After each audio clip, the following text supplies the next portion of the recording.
I understand this because I know what happened to my life when I started eating cleaner, when I started deciding to take care of myself and love myself in that way. And I saw how my behavior and my energy changed.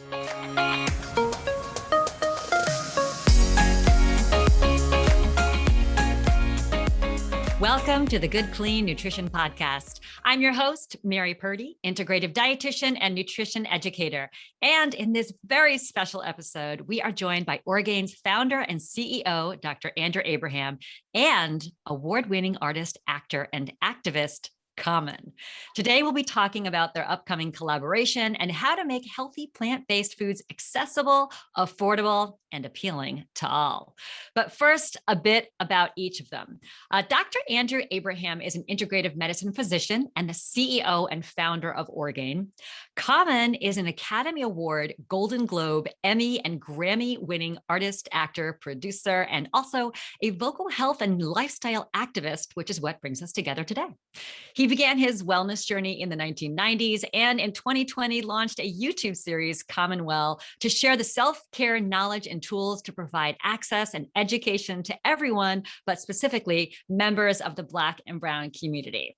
Now, I got to take a deep breath there because as somebody who cares deeply about issues related to social justice and who is a huge proponent of food as nutritional medicine and who just happens to love hip hop, I feel just incredibly lucky and so honored to be able to host this conversation today. So welcome, Com+Well. It's so amazing to have you on the podcast.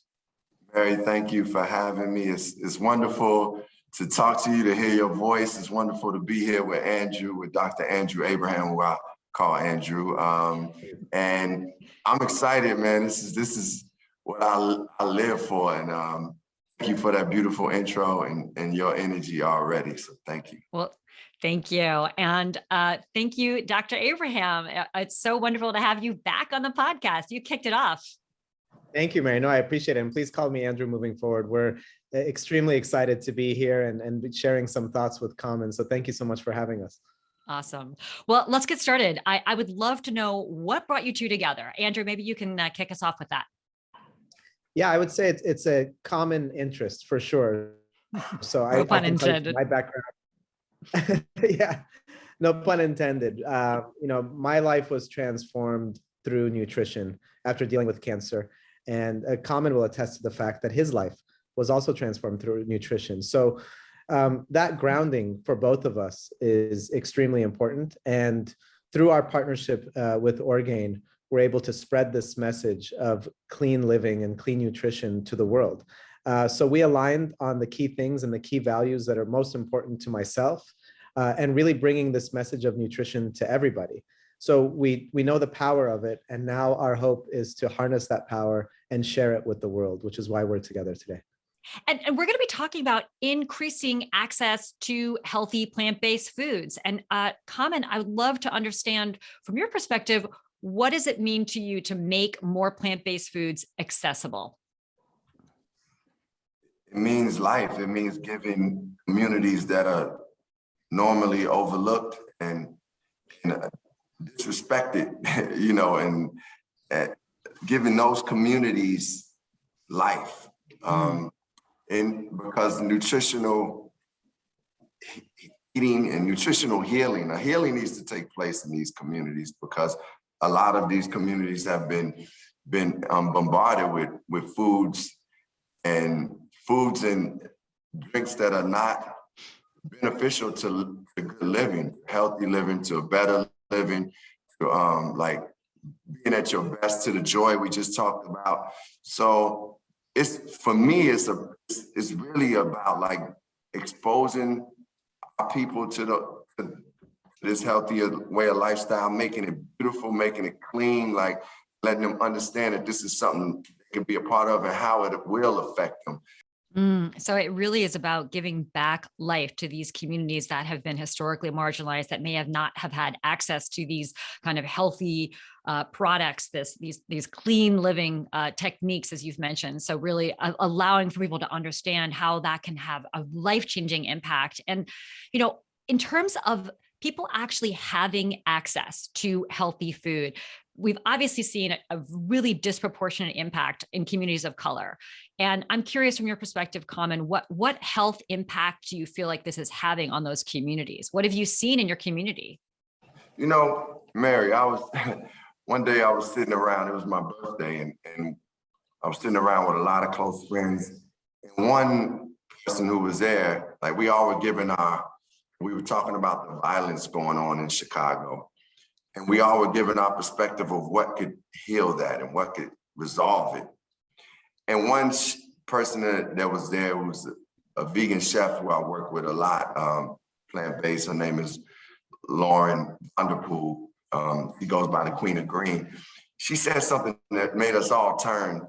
She said, it's the food. If we fed our kids cleaner foods and they were drinking cleaner drinks, they wouldn't have that energy towards, violence. And I truly believe, I really had never thought about it, but I was like, that is an important component to the activity that we see going on when it comes to violence and the behavior that we see going on with young people in these communities, in our communities, in my hometown. I really was like, wait, I know this, I understand this, because I know what happened to my life when I started eating cleaner, when I started deciding to take care of myself and love myself in that way. And I saw how my behavior and my energy changed. And I said, why didn't I think of that? But I thought it was so brilliant that she thought of it. And I think it's something that we don't actually constitute as one of the effects of, when I say we, I'm talking about American society as one of the effects or causes of what is going on in our inner cities when it comes to the trauma and the violence. Yeah, so diet changes can not only affect internal health, mental health, but this idea of like inflammation in our society. And I know that inflammation in the body is also something that Andrew is a specialist in. So talk a little bit about this lack of access to these healthy plant-based foods and this healthy diet and lifestyle. What impact do you think it's having from a medical perspective? I mean, I think it's clear that we're seeing that what we put in our bodies has a dramatic impact on the diseases we get. So we have in the US, even though we're the most advanced country, we have the highest rates of diabetes, the highest rates of obesity. And it's a direct correlation to what we're putting in our bodies. What we put in our bodies, our diet, is the most powerful form of medicine. At the same time, it could be the slowest form of poison. So we have to keep this in mind as we think about what we put in our bodies, and starting off early and setting the tone early for kids and making sure that they're educated on what foods are going to help them in every way becomes exceedingly important. So I think setting the tone and really, plant-based foods in particular, which is the cornerstone of Common's diet, and myself having a plant-forward diet, you get all of those phytonutrients, the antioxidants, the polyphenols. It's literally it's nature's medicine cabinet.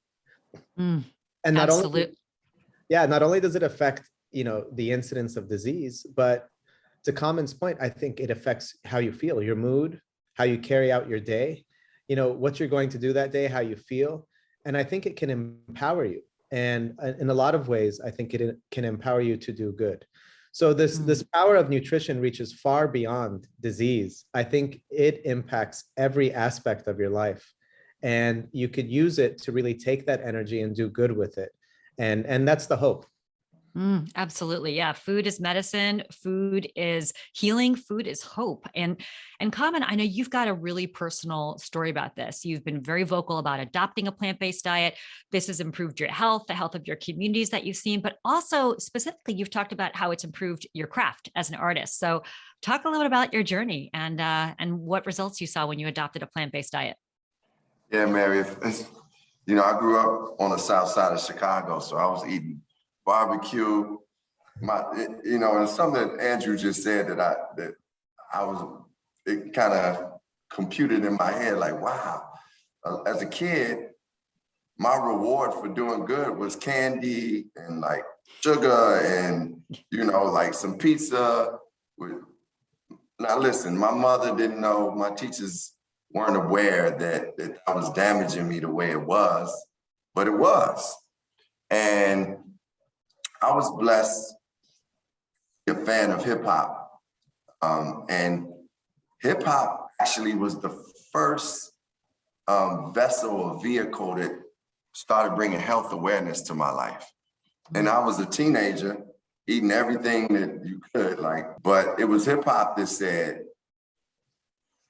hey, these foods are not good for you, but it was putting it in a really clever and creative way. It was coming from artists that I really respect, and they said it so fresh that I was like, wait, what do you mean? Because it was when I first started hearing about vegetarian, when KRS-One said in the song My Philosophy about not eating meat, chicken or turkey or hamburger. To me, that's suicide, is self-murder. So I'm sitting there listening, though I'm still eating, I'm digesting and taking it in. And eventually I started saying, man, what do they mean by this? And the more they kept explaining, doing songs called Beef, and he would break down how beef was, and I was like, wow. So eventually I said, man, I want to do better for myself. And I made a choice to stop eating certain meats first, pork and then beef. And I remember trying to eat beef after I ate beef 3 weeks. 3 weeks after I stopped, I tried to eat it, and I felt so heavy and so weighed down. And I was like, oh, this is my own research. I don't need anybody else to tell me anymore. I know I don't need to eat this. So eventually that became me stopping to eat chicken. And I surrounded myself with, I moved to New York, and I was around people who were great chefs and cooking vegetarian, and it was amazing. Then I started noticing the difference, Mary, on how I was as an artist. Then I was like, wait, my voice sounds clearer. I can listen to my records from 95 and hear all type of congestion. I can hear it in the record. Now, it's like I had a clarity in the way that I was thinking. I had more energy. Look, I just was breakdancing on stage at 50 years old, right? Like, I know that has to do with me eating a cleaner diet and being aware, health aware for myself, and taking care of myself in those ways, and seeing the value in the nutrients that come out of vegetables, and drinking water, and making sure that I have drinks like Orgain that when I need something that's in the protein family and need something that's going to give me energy, it's clean, it's good. If when I drink it, I'll be able to go on stage and have energy and not be weighed down. So that was the incubation, and this has been the path, and it's been something I've continued to learn. I don't profess to be all knowing when it comes to health and awareness, but I am a believer in it and a seeker, and in the practice, I practice it. I made a pact with myself to do partnerships and only speak up for things that I truly believe in, and things that I believe will be beneficial to people, not just me, to people.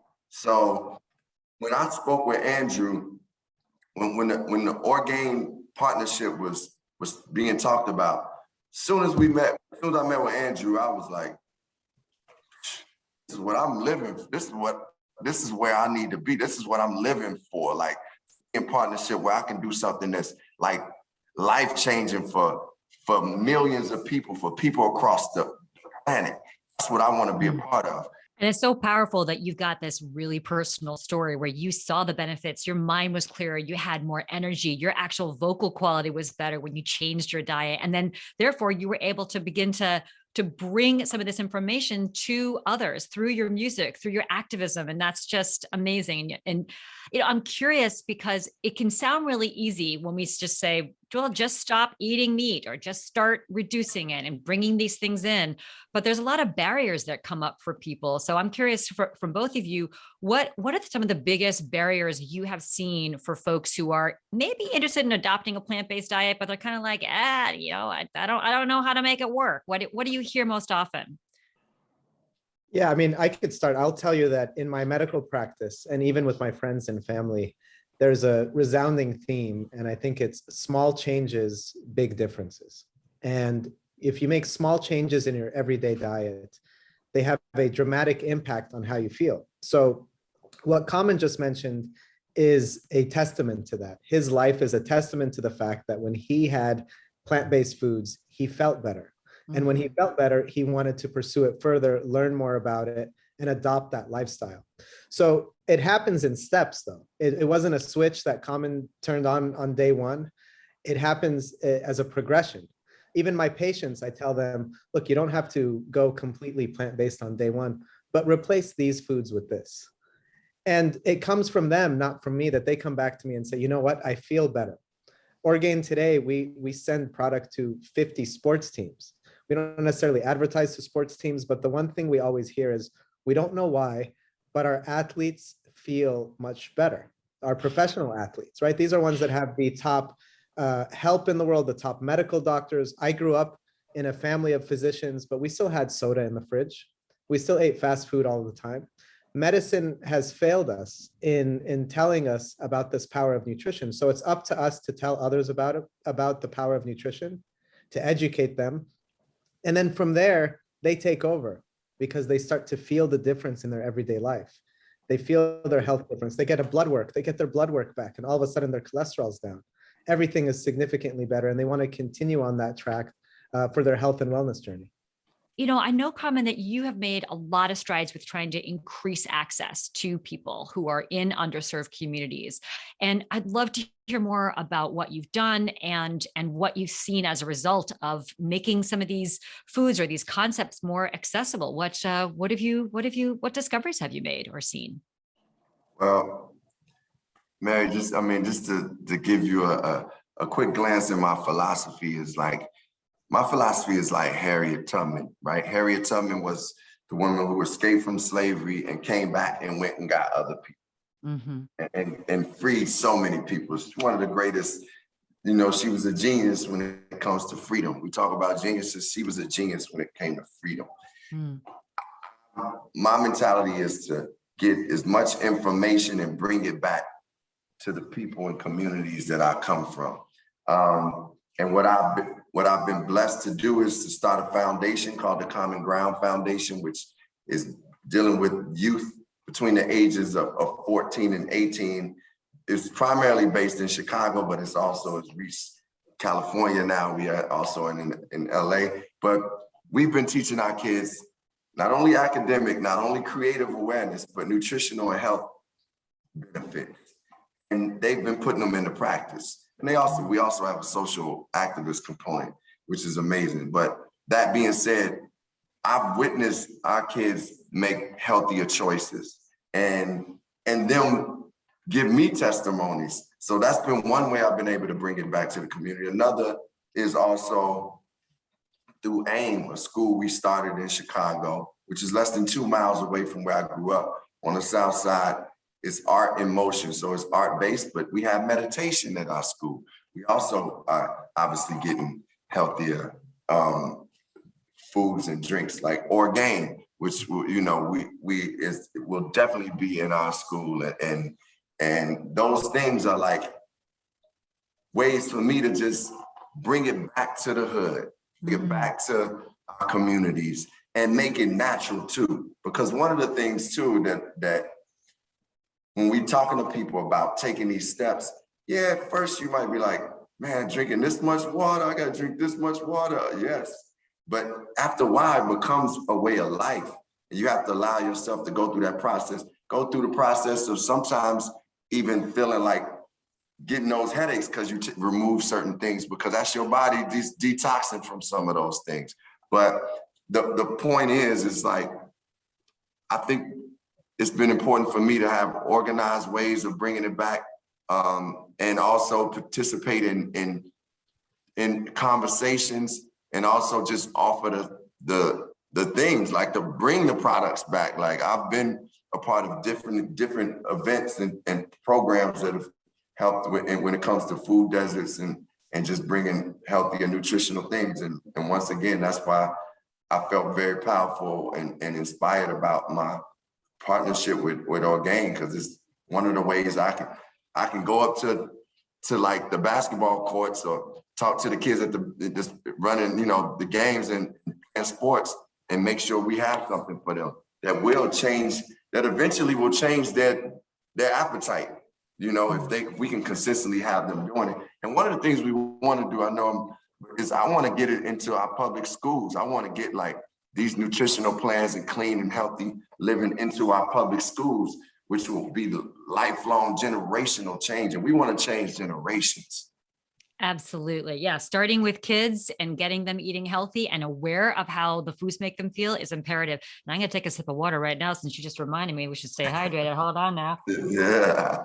Now, Andrew, Yes. I want to find out more, because I know, Andrew, there's a real effort on Orgain's part to try and bring more food and more potentially Orgain's products to socio organizations and communities that are of lower socioeconomic background. And I would love to know what your guys are doing. What's the word? Yeah, so I set out back in 2009 when I first started Orgain. There was a very simple goal. It was to create the cleanest protein and nutritional products and make them accessible to anyone and everyone. So we've really adopted that discipline since day one. And our hope is to make this more and more accessible to everybody. As Com said, that the power of nutrition is everlasting, and people adopt the lifestyle and stick with it. Orgain for us is a beacon of light. And we want to really shed light on the fact that in food deserts and in areas that have lower socioeconomic statuses, there's a real disconnect. There's a real disconnect between what's being put in our bodies, what the education component is, and what's being done about it. Orgain wants to flip that completely on its head and bring the cleanest products to everybody. And I think what happens is that as more and more consumers are able to access clean products and utilize them in their daily life, it has an immediate impact, not only on how they feel, but their future, right? Their longevity, how they do in school, everything. So nutrition being a foundation, and I agree with Com, nutrition is one of the foundational pillars. I think managing your stress, your mindfulness, all of that plays into this as well. But Orgain wants to be a true light in making sure that we not only do we help and push our products in any way that we can to bring it to people that need them the most, but more importantly, to shed light on the disparity and educate people on nutrition being a powerhouse for the whole world. And honestly, the one thing that I know is that through food care, you solve our healthcare crisis. Today, we have a major healthcare issue in that hospitals are overloaded, patients are taking 10 medications and more. And the only way to truly solve that is not through bills and not through trying to figure out what other medicines to give. It's to change the foundation. It's to solve the nutritional aspect of it, because if you solve that part, there's no need for medicine. And that's really our hope. It's that medicine cabinet in the kitchen, in your cabinets, Yes. in the garden, right? Yes. Exactly And, right. I know we've been talking a lot about the disproportionate impact on communities of color, and I want to flip this around for a second and offer this and ask you comment about this. Now, I know that you're not a chef, you don't spend a lot of time in the kitchen, but I'm curious. Plant-based eating is not necessarily a new concept, especially for people who are of African heritage. And I would love to hear about some of the cultural traditions from the African diaspora, food-wise, around plant-based foods, and as well as some of the amazing contributions that Black and Brown communities have made to the plant-based movement. Talk a little bit about that. Yeah. Well, one of my first introduction to what the Caribbean culture, which is obviously came from the African diaspora initially, is Ital eating, which means there's no meat involved in Ital. I guess it's a Jamaican word for vegetarian. So I was introduced. That was one practice that had come from the African diaspora that was already. I was vegetarian and I was eating Ital at that time sometimes, though I was also, obviously they had jerk chicken and those things. So at that time I was still eating that too. But that being said, I've just recently been able to eat, I was spending some time in London and I recently ate a Ghanaian at a Ghanaian restaurant, and the food was all plant-based. and it was delicious. This what they did with the spices and whew, I mean, it was incredible. And my friends who do eat meat were very, very pleased with what we were eating. So that was something that was traditional. And you know, when you think of people, I mean, you could go to legends like Dick Gregory, who was a Black comedian who was very innovative in his ways, but also always talked about health and nutrition and eating clean and vegetarian, to the great Dr. Sebi, who many know from, and I got a chance to connect with, who's Honduras. He was Honduras, a Black man that was like, brought so much health and wellness to so many people who were dealing with disease and ailments and illnesses. He was healing from the land. Like I went to his village, Usha village in Honduras, and really just at that time was just taking herbs and eating fruits and vegetables. And it was the cleanest I had ever been in my life. And I was glowing. I felt like I could just like lift myself just mentally, like I could just fly. That's what I felt like. That, you know, so from Dr. Sebi to who I also mentioned earlier, Queen of Green, like Lauren Vanderpool, is someone, you know, another person who I've seen who's taken, and she's done work in our communities. Like she's from DC, she's from the hood in DC, but she's taken it back to those communities and really taught a lot about nutrition and wellness. But Mary, it's one of those things that I think, you know, Andrew and I know one of the ways that we have to express it to our communities is to make it beautiful, to make it good. Same way I said that KRS and them made it sound good to me, we got to make it sound good and be beautiful. It has to look good. So that's why when people ask me, oh, Common, well, you know, you look like this and that. I'm like, man, it's the foods. It's the way I'm eating. It's the eating and keeping that joyful spirit and a happy and having a spiritual foundation and centering. And so anyway, I think those are the ways, you know, it has been a history of us eating. I mean, it's probably many more places countries I can go to in Africa that have gotten into just plant-based diets. But I would love for someone from those countries to tell more about that culture, but I definitely have recognized it from my experiences of eating at those places. Excellent. And yeah, it's got to taste good. It's got to look good. And otherwise people are not going to eat it. I have experienced that myself. So, and if we're thinking about those who are in neighborhoods who may not have access to grocery stores, you called it food deserts. Other people call it food apartheid, or they may not have funds. What can we do to help people get started, especially when they feel like, God, it's expensive. I don't want to buy acai berry, or I don't have money to buy this kind of stuff. Where can people get started with just starting with some simple plant-based foods that are healthy for them? Yeah, I mean, I would say first, you know, the most important thing, Mary, is that we look at the cost of food and don't think about the true cost of the food. So yes. A Big Mac may cost $3.99, but you pay for it with your health. That's the real cost. Right. So the question is, first, I think we have to get everyone grounded in really what the true cost is. So the true cost is not in the dollars and cents. Absolutely, we understand that, and we have to solve for that for sure. But really, it's in the cost of that you're paying dearly with your health. With every bite you take, it affects trillions of cells in your body immediately. So I think that education component has to happen first. Two, I think companies like Orgain and others really have to join together and do everything we possibly can to make these foods as accessible as possible.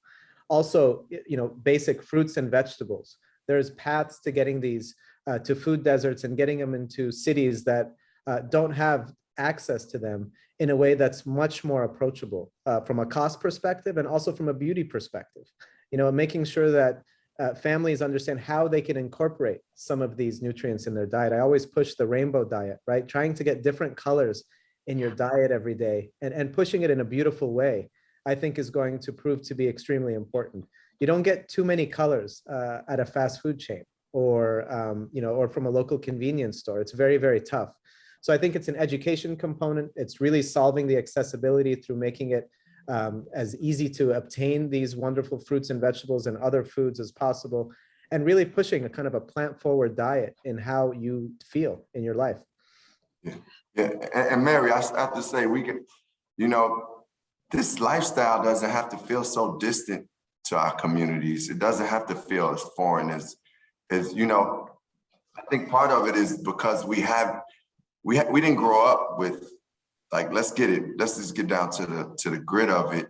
Like, Black communities, the foods that we were eating initially came from what we were given as slaves, what we were able to eat, right?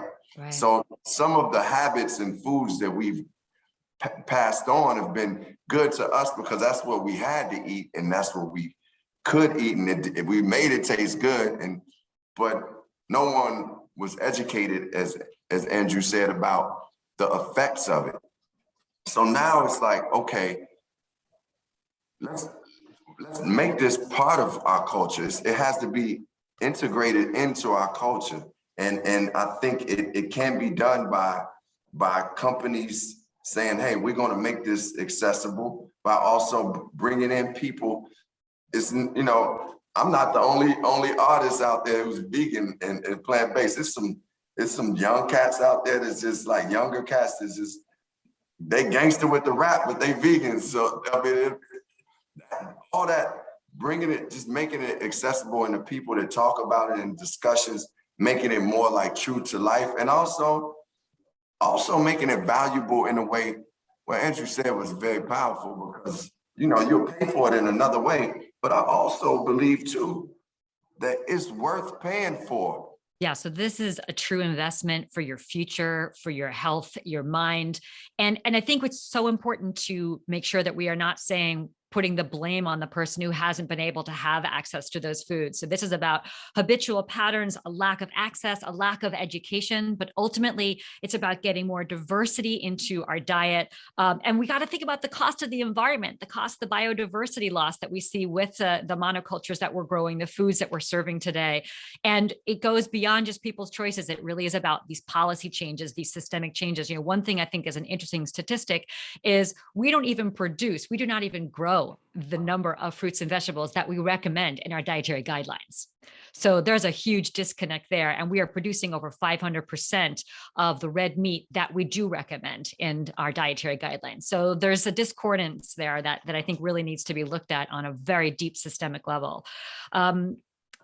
So some final questions here, because I think the people who are out there listening, you know, delighted with all this incredible information, people who are healthcare professionals, or really anyone, how can we begin to understand some of the lack of access to healthy food, and what can we do in our communities to remedy some of these racial disparities and really make a difference? What are some thoughts from you, Andrew? Yeah, I could just tell you from my own personal experience, when I tell people about the power of nutrition and what it does to their body and their health, their eyes light up.